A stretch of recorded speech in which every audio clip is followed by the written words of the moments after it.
भागवत ऋषि ने इस एक छोटी सी बात पर कि हम जो कुछ भी खाते हैं, खाने के बाद उसका जो पाचन होता है, पाचन के बाद की जो आगे की क्रियाएं हैं, इस पर सबसे ज्यादा रिसर्च भागवत जी ने किया। चरक ने किया, सुश्रुत ने थोड़ा बहुत किया, लेकिन सबसे ज्यादा भागवत ने किया और सबसे ज्यादा सूत्र इस विषय पर फिर उन्होंने ही लिखे। इसलिए उनके शास्त्र, जिसका नाम है अष्टांग हृदय, उसमें से निकालकर 2-3 सूत्र बताता हूं कि आप जो खा रहे हैं वो ठीक से पचना चाहिए, उसके लिए अग्नि प्रदीप्त होनी चाहिए। इसके लिए सूत्र है। सूत्र क्या है? आपकी अगर पेट में अग्नि अच्छे से प्रदीप्त हो रही है, आप जो कुछ भी खा रहे हैं अच्छे से पच रहा है, तो इसमें ध्यान देने की बात यह है कि कौन कौन से ऐसे तत्व हैं जिनसे अग्नि बाधित हो सकती है। कौन कौन से ऐसे तत्व हैं जिनसे अग्नि बाधित हो सकती है। अब मैं आपसे एक सरल प्रश्न पूछूं तो आपको तुरंत ये ध्यान में आएगा। आपके स्वयंपाक घर में आपने भोजन बनाना है, मान लीजिए खीर बनानी है, आपने दूध और चावल दोनों मिलाकर रख दिया, आपकी गैस जल रही है, बर्नर ऑन है और वो खीर बन रही है। अब अगर मैं इस बर्नर को जलते हुए पानी डाल दूं, आपकी खीर पक रही है, आग जल रही है, मैं इस बर्नर को पानी डाल दूं, क्या होगा? बुझ जाएगी। खीर पकेगी, फिर वही है, जैसी है वैसी रह जाएगी। इसका मतलब यह है कि अग्नि तत्व का पानी के साथ दुश्मनी है। बात समझ में आई? अग्नि तत्व की पानी के साथ दुश्मनी है। अगर अग्नि के ऊपर पानी छोड़ेंगे तो अग्नि शांत हो जाएगी, अग्नि शांत हो जाएगी तो खीर नहीं बनेगी, खीर नहीं बनेगी तो चावल और दूध दोनों खाने लायक नहीं रहेगा। खीर बने तो चावल और दूध खाने के योग्य होगा, खीर बनेगी ही नहीं तो चावल भी खाने लायक नहीं, दूध भी पीने लायक नहीं। इसका महत्व का बात जो समझने का है वो ये कि अग्नि तत्व के ऊपर पानी ना आ जाए, इसका ध्यान हम रखते हैं कि नहीं स्वयंपाक घर में? अगर ये ध्यान आप रोज रखते हैं तो पोट में क्यों नहीं रखते इसका ध्यान? आप बोलेंगे जी हम क्या गलत करते हैं पोट में? आप गलत ये करते हैं कि आपने भोजन किया, भोजन करने के बाद उसको पाचन होना है, पाचन होने के लिए अग्नि प्रदीप्त होगी।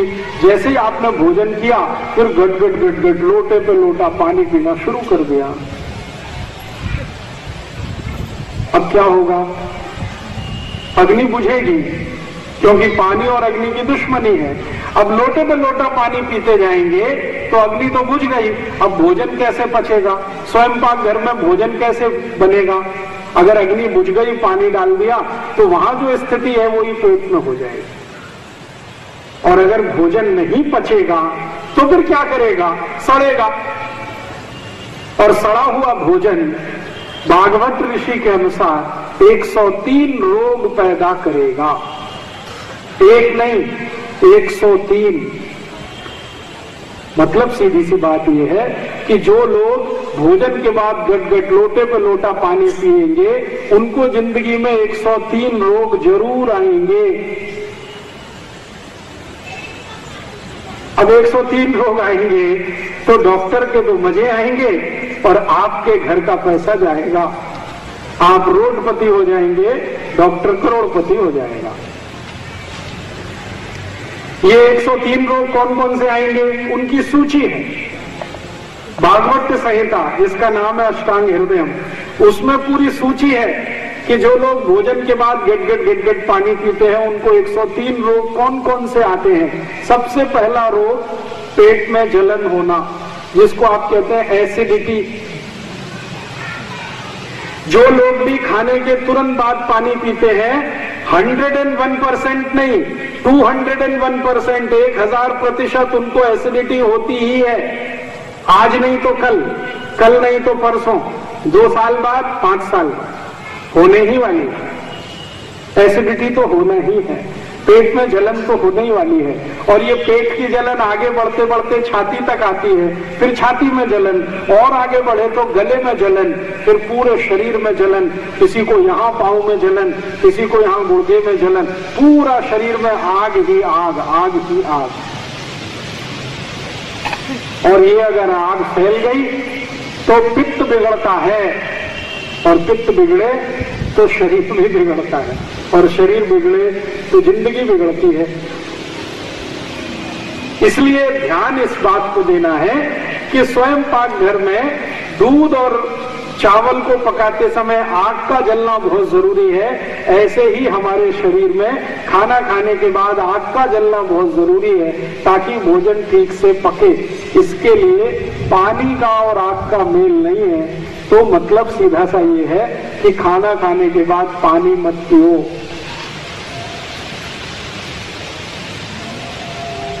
भागवत ऋषि इस सूत्र को संस्कृत में कहते हैं भोजनांते विषम वारी। भोजन के अंत में पानी पीना विष पीने के जैसा है। विष माने जहर। जो लोग खाना खाने के बाद पानी पीते हैं, भागवत कहते हैं कि वो जान लें कि जहर पी रहे हैं, और ये जहर उनको जिंदगी में इतना त्रास देने वाला है, इतनी तकलीफ देने वाला है, जिसकी वो खुद कल्पना उस समय नहीं कर पाते जिस समय वो पानी पीते। मैंने वो सूची पढ़ी भागवत ऋषि की लिखी हुई, तो उसमें एसिडिटी माने पेट की जलन पहले नंबर पर है, और आखिरी नंबर पर उसमें जो बीमारी है वो है कैंसर। माने पेट की जलन से जो शुरू हुआ तो वो कैंसर तक जा सकता है। माने पेट का कैंसर भी आपको हो सकता है अगर खाने के बाद पानी पीना आपका है तो। और बीच में तो सब बीमारियां भरी हुई हैं। तो यहां से आज से बात शुरू होती है कि आप अपनी जिंदगी में एक छोटी सी चूक कर रहे हैं, वो बंद कर दो आज से। भोजन के बाद पानी नहीं पीना है। भोजन के बाद कभी भी पानी मत पीजिए।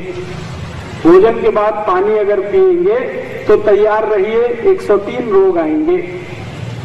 उनमें से कई रोग हैं जो आपके गुर्दों के त्रास से संबंधित होंगे, पेट से संबंधित होंगे, रक्त से संबंधित होंगे, वीर्य से संबंधित हो सकते हैं, मस्तिष्क से संबंधित हो सकते हैं। कई तरह की बीमारियां जो पित्त के बिगड़ने से हो जाती है। मतलब यह है कि खाने के बाद अग्नि को जलने दीजिए, पानी गिराकर शांत मत करिए। अब मैं आपको एक और उदाहरण देता हूं तो जल्दी से आपको ये बात समझ में आए। आपने पशुओं को देखा है, पशुओं को, जानवरों को, गाय को, मछली को, गधे को, घोड़े को, बैल को, इन सबको आपने देखा है, अच्छे से देखा है। आप जरा देखिए कि कौन सा पशु है जो खाना खाने के तुरंत बाद पानी पीता है। नाम बताइए किसी एक का। कभी गाय को देखा खाना खाते ही पानी पी लेती है। मछली को देखा, मछली सबसे मूर्ख मानी जाती है, सबसे मूर्ख। उसको भी इतनी अकल है कि वो भोजन के बाद पानी नहीं पीती। मैंने देखा है मछली सुबह सुबह खाना खाती है, 6 बजे 7 बजे भरपेट खाना खाती है, और पानी 11 बजे 12 बजे ही पीती है। मैंने खाना खाने के 4 तास बाद पानी पीती है मछली। उसको भी इतनी अकल है, मनुष्य को नहीं है। मनुष्य मछली से भी गया बेटा है। कुत्ते को देखिए, मछली को देखिए, गाय को देखिए, बैल को देखिए, गधे को देखिए, घोड़े को देखिए, हाथी को देखिए, किसी भी जानवर को देखिए, भोजन करने के साथ कोई भी जानवर पानी नहीं पीता। कम से कम 4 तास, अधिक से अधिक 5 तास के बाद ही सब जानवर पानी पीते हैं। इसलिए किसी भी जानवर को गुर्दे का त्रास नहीं होता, किसी भी मछली को डायबिटीज नहीं होती, किसी भी बैल को मनके का त्रास नहीं होता। सुना है बैल एक दिन में 3 टन वजन लेके जाता है, 3000 किलो, और कम से कम 60 किलोमीटर चलता है। किसी भी बैल को आज तक नहीं सुना कि मनके का त्रास हो गया। और ये मनुष्य 10 किलो का एक पोता उठाए तो मनके का त्रास हो जाए। डायबिटीज हो जाए, अर्थराइटिस हो जाए, अस्थमा हो जाए, 148 रोगों की लिस्ट है जो कभी भी हो जाए। तो मुझे भागवत ऋषि के ये सूत्र को आपके ध्यान में लाना है। वो ये भागवत ऋषि कहते हैं भोजनांते विषम वारी, भोजन के अंत में पानी पीना तो जहर पीने के जैसा है, विष पीने के जैसा है। मतलब मेरा आपको एक छोटी सी सूचना है कि भोजन के बाद पानी मत पियो। तो क्या होगा, आप जो कुछ भी खाएंगे अग्नि प्रदीप्त होगी, अग्नि से उसका पाचन हो जाएगा, पाचन के बाद उसमें से मांस मज्जा रक्त वीर मलमूत्र ठीक से बन जाएगा, वो शरीर के काम आ जाएगा। इसलिए भोजन के बाद पानी मत पियो। तो आप पूछेंगे कब तक नहीं पिए? पशु तो 4 घंटे नहीं पीते, 4 तास। आप अभी मैं आपको एक सरल माहिती दे देता हूं, फिर आप तय कर सकते हैं कि कितने घंटे बाद पिए। हम जो कुछ भी खाते हैं, मैंने आपसे कहा कि पहले वो पेस्ट में बदलता है। पेस्ट आप समझते हैं, कोई वस्तु ना तो द्रव है ना तो ठोस है, बीच की अवस्था है, ना तो सॉलिड है ना तो लिक्विड है, बीच की अवस्था पेस्ट। तो जो कुछ भी खाया वो पेस्ट में बदलता है। इसको लगभग 1 तास लगता है। और पेस्ट के बाद अगला जो चरण है वो है रस बनने का। पहले पेस्ट बनेगा भोजन, फिर बाद में रस में बदलता है। और रस बदलने का जो समय है वो 1 तास से शुरू होता है और 2 तास तक चलता है। आप जानते हैं कोई भी चीज रस बने तो उसमें पानी का होना आवश्यक है, नहीं तो रस नहीं होगा। तो जब भोजन रस बनना शुरू करता है उस समय पानी पीना सबसे अच्छा होता है। तो कम से कम 1 तास बाद, जास्ती से जास्ती 2 तास बाद पानी पीना है। आप बोलेंगे अरे ये कैसे होने वाला है, हमारी तो आदत पड़ी हुई है। बहुत लोगों को मैंने देखा है कि भोजन कम पानी ज्यादा पीते हैं। 1 लोटा नहीं 2-2 लोटा लगता है उनको, 3-3 लोटा लगता है।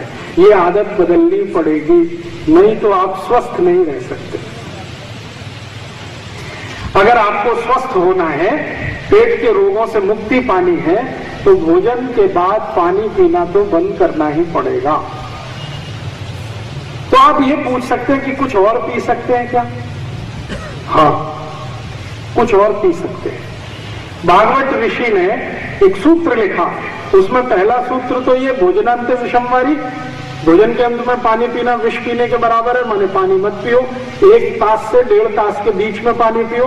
दूसरी बात उन्होंने ये लिखी है कि अगर कुछ पीना ही है द्रव रूप में तो भोजन के बाद आप ताक पी सकते हैं, भोजन के बाद दूध पी सकते हैं, और भोजन के बाद कोई भी फल का रस पी सकते हैं, पानी नहीं पी सकते।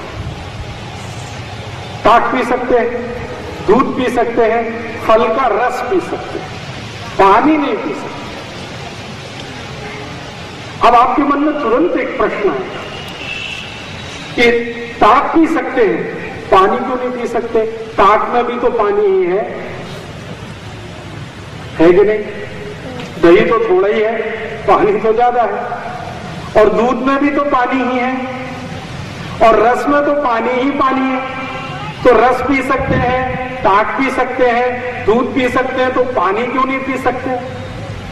इसका उत्तर मैं सरल तरीके से देता हूं। आपने कोई फिल्म का गीत सुना? मुझे फिल्म का नाम याद नहीं, गीत याद है, पानी रे पानी तेरा रंग कैसा, जिसमें मिला दो उस जैसा। ये है ना, ये गीत आपके शरीर की फिलॉसफी है। पानी रे पानी तेरा रंग कैसा, रंग से मतलब गुण, उसके गुण कैसे हैं पानी के? पानी के अपने गुण कुछ भी नहीं है, जिस चीज में आप मिला देते हो वैसा ही है। पानी को दही में मिलाया, ताक बनेगी, तो उसमें पानी का गुण नहीं आएगा, दही का आएगा। पानी को दूध में मिलाया तो पानी में पानी का गुण नहीं आएगा, दूध का गुण आएगा। अगर आम का रस निकाला आपने और उसमें पानी मिलाया तो उसमें पानी का गुण नहीं आएगा, आम का गुण आएगा। संतरे का रस निकाला, उसमें पानी मिला दिया तो पानी नहीं रहेगा, वो संतरे का गुण उस पानी में आ जाएगा। तो पानी पीने का तो निषेध है, लेकिन रस पी सकते हैं, क्योंकि रस में जो पानी है वो फल के गुण वाला है। ताक में जो पानी है वो दही के गुण वाला है। दूध में जो पानी है वो दूध के गुण वाला है। तो आप भोजन के बाद अगर कुछ पीना चाहते हैं तो 3 चीजों का आपको परमिशन है। आप या तो रस पीजिए, या तो दूध पीजिए, और या तो ताक पीजिए। पानी मत पीजिए। पानी कब पीना है? कम से कम 1 तास 30 मिनट के बाद पानी पीजिए, 1.5 तास के बाद पानी पीजिए। अब चलेगा? फिर कुछ लोग कहेंगे गले में फंस गया तो, भोजन गले में फंस गया तो। भोजन गले में कब फंसता है, इसके लिए भी एक कारण है। अगर आप भोजन जल्दी जल्दी खाएंगे तो जरूर गले में फंसेगा, लेकिन धीरे धीरे खाएंगे कभी भी नहीं फंसेगा। मराठी में एक वो सूत्र है ना, सावकाश गया हड़ू हड़ू गया, ये तो बहुत बड़ा सूत्र है। जिस महान व्यक्ति ने ये सूत्र मराठी में लिखा उसको मैं वंदन करता हूं। उसने भागवत संहिता का सारा निचोड़ एक सूत्र में लिख दिया, सावकाश गया हड़ू हड़ू गया। भागवत ऋषि को ये बताने में 7000 सूत्र लगे, और जिस मराठी महान व्यक्ति ने ये लिख दिया सावकाश गया हड़ू हड़ू गया, वो जरूर भागवत का पक्का चेला रहा होगा। गुरु की सब माहिती लेके उसने एक सूत्र में लिख दिया, धीरे धीरे खाओ, जल्दी जल्दी मत करो। तो जल्दी जल्दी नहीं करोगे तो गले में नहीं फंसेगा, धीरे धीरे खाएंगे गले में आराम से उतर जाए। इसलिए पानी की अब आज से दिक्कत खत्म, आप धीरे धीरे खाना खाइए। अब आप पूछेंगे कि कितना धीरे खाएं? इसकी भी तो कोई लिमिट होगी। कोई कहेगा जी 1 तास लगाएं खाना खाने में, कोई कहेगा 2 घंटे खाना खाते रहें क्या, या दिन भर खाते ही रहें क्या। इसकी भी तो कोई लिमिट होगी, कोई मिनिमम कोई मैक्सिमम। तो इसकी लिमिट में बहुत अच्छा एक सूत्र मैं आपको बताता हूं। कितना धीरे खाना, आप सबके लिए अपना अपना समय भोजन का निकालना है। तो एक सरल सूत्र बताता हूं। आज रात को नहीं तो कल सुबह आप अपने घर में आरसे के सामने खड़े हो जाइए और मुंह खोलिए और अपने दांत गिनिए। आपके घर में जहां भी आरसा लगा है उसके सामने खड़े होकर मुंह खोलकर अपने दांत गिनिए। आपके कितने दांत हैं?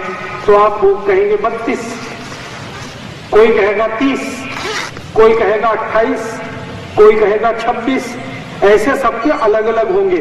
जरूरी नहीं है कि सबको 32 हो, ये भी जरूरी नहीं है कि सबको 28 हो, अलग अलग होंगे।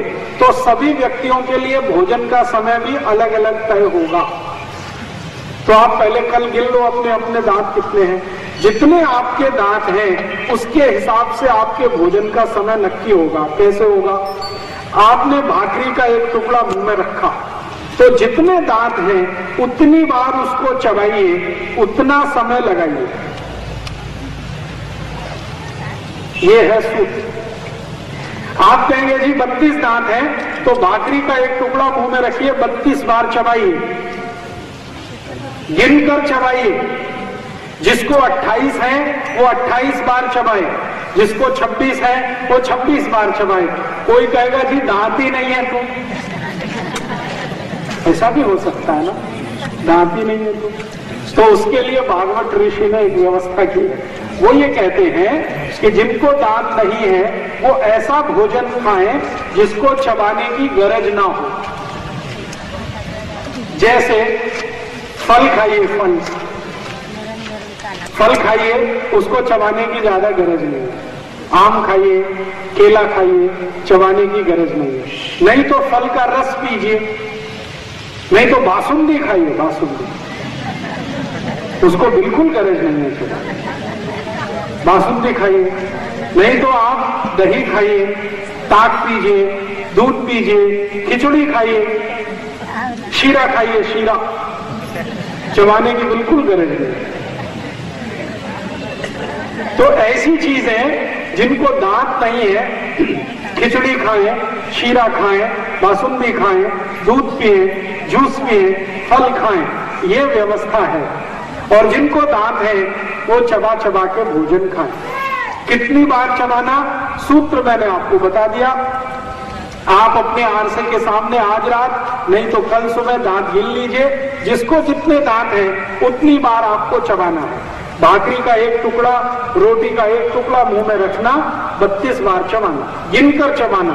शुरू में 2-3 दिन आप गिनेंगे, बाद में गिनने की जरूरत नहीं पड़ेगी, ये दांत अपने आप सेट हो जाएंगे और ये उतनी ही बार चलेंगे जितना आपने आदत डाली। ये 2 ही 3 दिन गिनना पड़ेगा, उसके बाद गिनना ही नहीं पड़ेगा। अब ये चबाने का नियम ऐसा क्यों है? बात ऐसी है, आपका जो मुंह है इसमें सतत लार बनती है, हम सब जानते हैं। ये जो लार है ये क्षारीय होती है, क्षारपण इसमें होता है। अंग्रेजी में कहूं तो ये बेसिक है, क्षारपण इसमें है। क्षारपण आप समझते हैं, एक अम्लपन होता है और एक क्षारपण होता है। ये मुंह की जो लार है ये क्षारीय है, क्षारपण है इसमें। और पेट में जो आग बनती है ना वो अम्लीय होती है। पेट में जो है वो अम्ल है। अगर ज्यादा केमिस्ट्री की बात करूं तो हाइड्रोक्लोरिक एसिड, तो पेट में अम्ल है और मुंह में लार जो है ना ये क्षार है। क्षार और अम्ल जब मिलते हैं तो न्यूट्रल हो जाते हैं और उसी को लवण कहते हैं। शरीर आपका हमेशा न्यूट्रल रहे तो बहुत लंबी आयु होती है। शरीर क्षारपण भी नहीं चाहिए, अम्लीय भी नहीं चाहिए, न्यूट्रल चाहिए, बीच का चाहिए।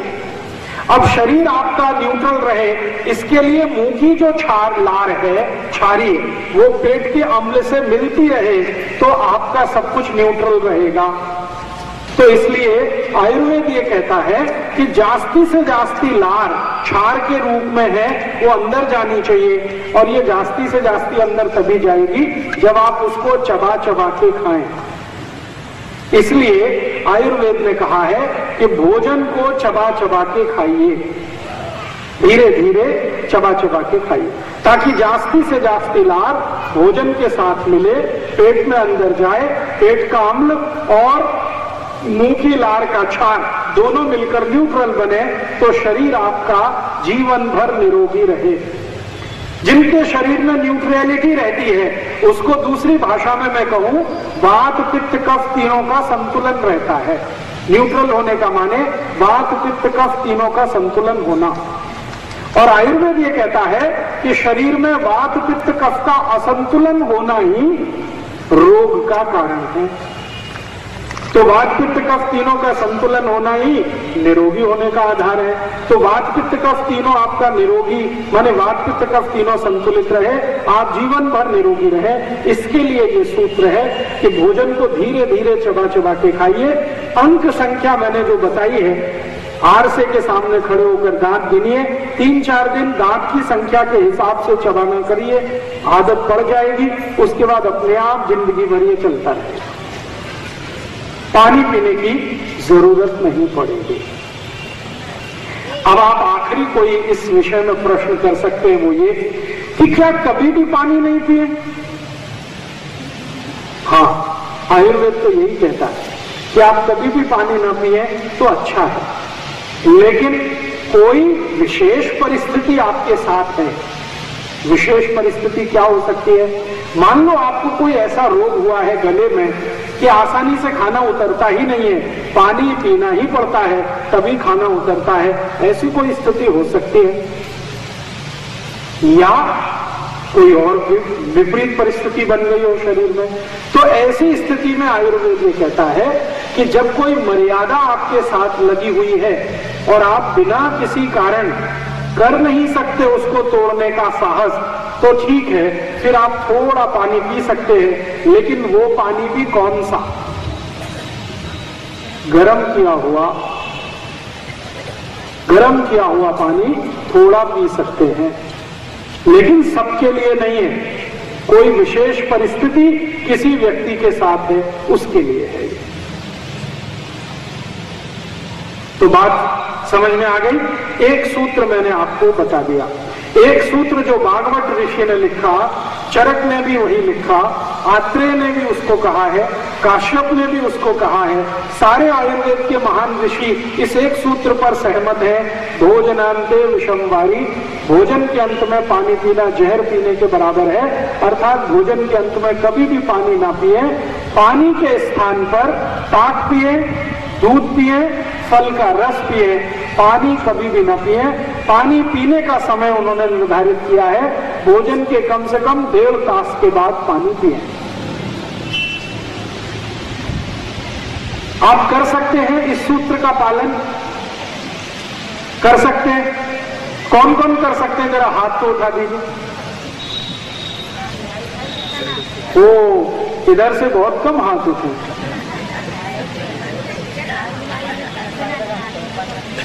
चलिए, जितने हाथ उठे हैं, अगर इन्होंने कल पालन इसका करना शुरू किया तो 7वें दिन जब मैं जाऊंगा, आप प्लीज मुझे इसके परिणाम बता दें। इतने अच्छे परिणाम आने वाले हैं कि कल से आप इसको शुरू करेंगे और 7 दिन लगातार अगर आपने इस सूत्र का पालन किया तो जितने भी आप में से गैस की बीमारी से पीड़ित हैं, जिनको भी जलन होती है, पेट में आग लगती है, गैस्ट्राइटिस जिनको है, एसिडिटी जिनको है, मैं गारंटी देता हूं 7वें दिन सब ठीक होने वाले हैं,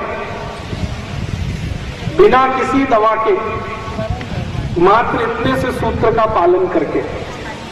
ये खाने के बाद पानी नहीं पिए। अब इसमें थोड़ा सा मैं एक जानकारी और जोड़ दूं कि पानी तो न पिए, ये तो स्पष्ट हो गया। पानी के स्थान पर आप ताक पिए, दूध पिए, जूस पिए, ये बात है। तो आप कब ताक पिए, कब दूध पिए और कब जूस पिए, इसका समय निर्धारित है। कभी भी ताक नहीं पी सकते और कभी भी जूस भी नहीं पी सकते और कभी भी दूध भी नहीं पी सकते। तीनों का समय निश्चित है। तो आप बोलेंगे क्या समय निश्चित है? सवेरे का नाश्ता अगर किया है तो नाश्ते के बाद आप जूस पी सकते हैं। दोपहर का भोजन किया है तो उसके बाद आप ताक पी सकते हैं। रात्रि का भोजन किया है तो दूध पी सकते हैं। और ये जो निश्चित समय है ना, इसी को ध्यान में रखना, आगे पीछे नहीं करना इसको। मतलब सुबह दूध नहीं पीना कभी भी, शाम को ताक नहीं पीना और दोपहर को जूस नहीं पीना। ये समय जो पक्का किया है ना, इस पर मैंने बहुत ऑब्जर्वेशन किए। कई मरीजों को मैंने कहा कि ये आगे पीछे कर दो, सुबह जो नियम है जूस पीने का वो शाम को करवाया मैंने कुछ मरीजों का, और रात को दूध पीने का सुबह करा दिया। मैंने देखा कि उनकी बीमारी में कोई भी कमी नहीं आई, जैसी पहले थी बीमारी वैसे ही रही। लेकिन जैसे ही इस नियम को ठीक किया, सुबह जूस पीना, रात को दूध पीना, दोपहर को ताक पीना, उनकी बीमारी 6-7 दिन में जड़मूल से चली गई और आज तक स्वस्थ है, दुरुस्त है, तंदुरुस्त है। तो आप भी इसका ध्यान रखना।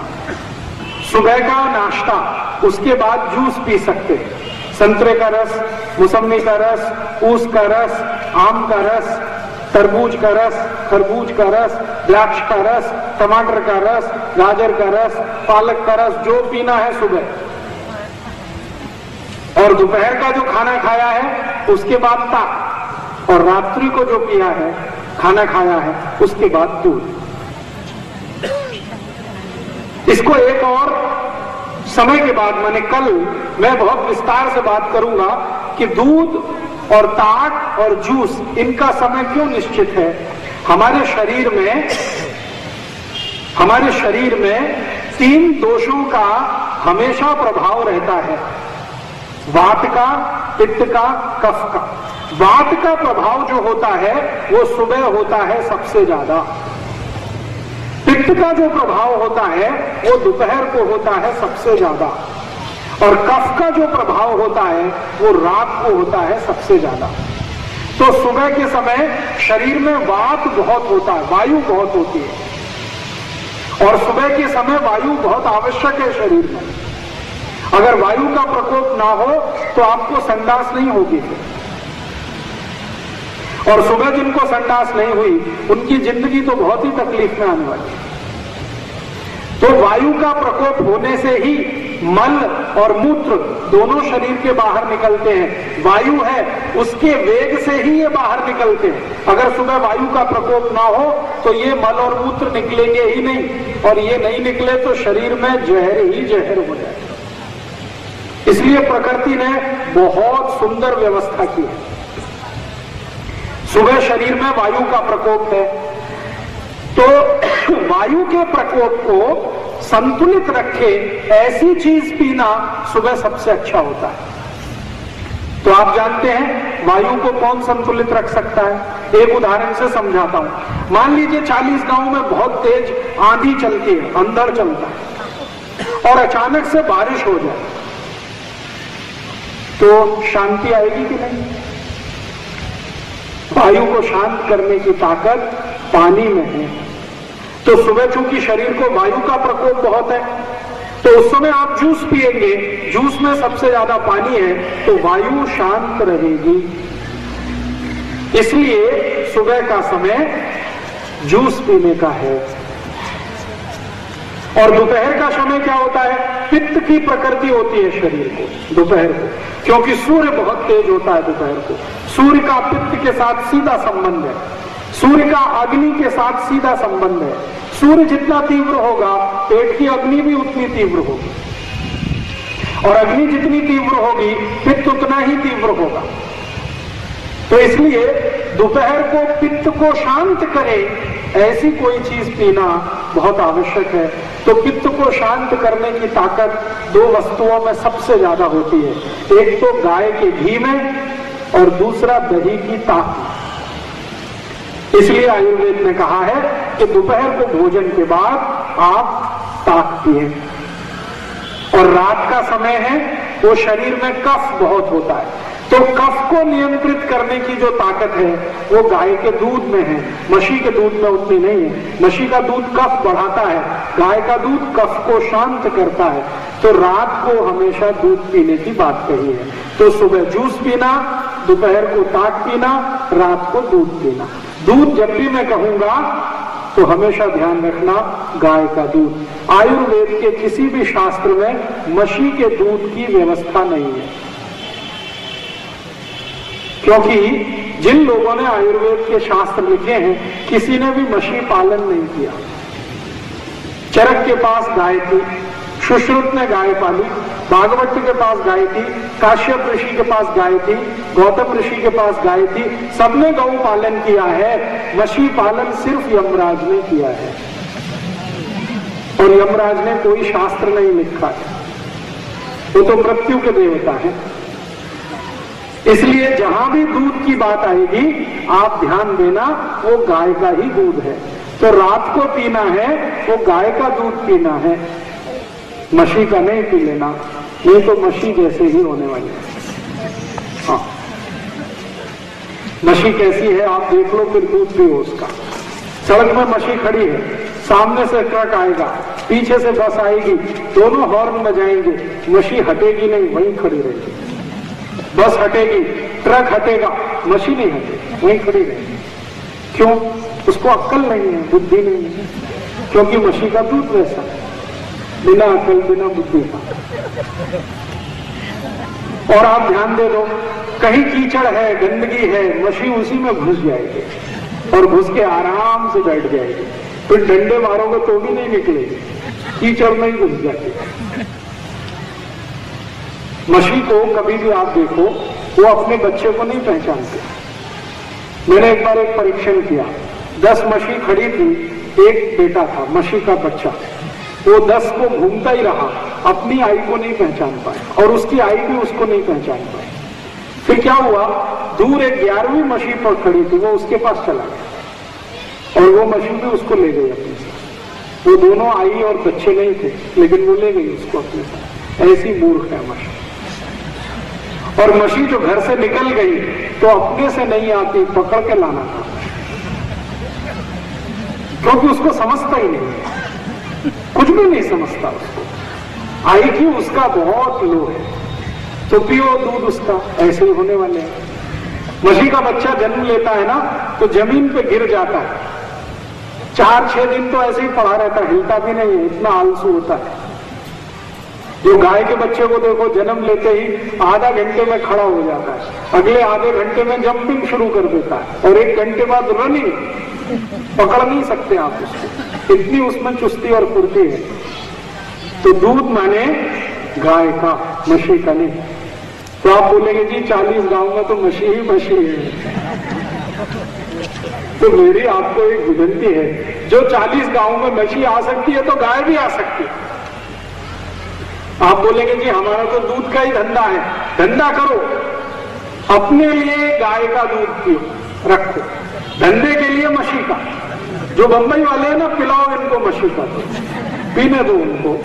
बंबई तो जाता है ना 40 गांव का दूध सारा, तो बंबई वालों को पीने दो मछली का। आप अपने घर के लिए गाय का दूध लाओ, और गाय भी देशी गाय का लाओ। तो रात को दूध पियो, दोपहर को ताक पियो, और सवेरे जूस पियो।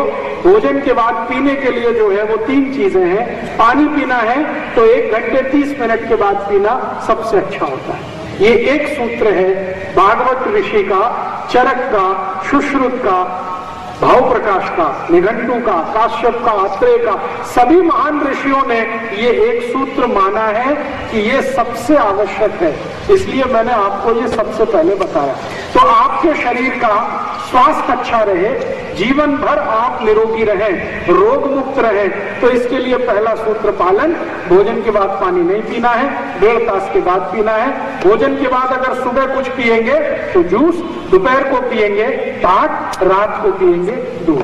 दूध माने गाय का। अभी दूसरा सूत्र,